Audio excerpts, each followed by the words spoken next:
The easiest way to download your form data and attachments is using SurveyCTO Desktop.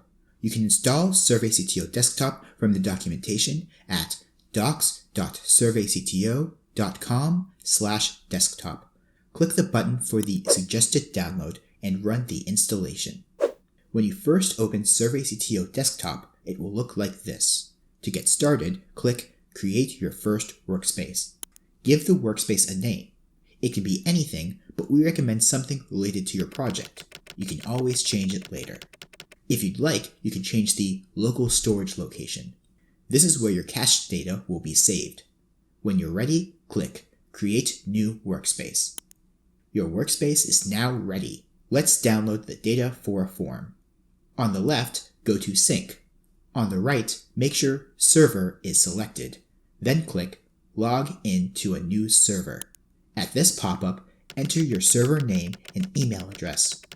The server name will be the URL to your server console without the .surveycto.com. Click Next when you're ready.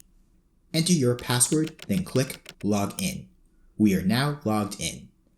Select the data destination, which will be where the data and attachments will be exported to.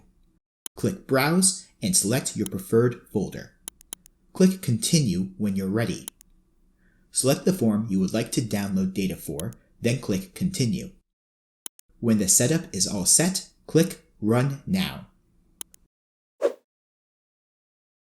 When it says completed, the data export is all set. You can go to the folder you selected earlier and the data file will be there. If there are any form attachments, they will all be in the Media folder. SurveyCTO Desktop has lots of different export options available, so be sure to explore them to see how you can customize your data export.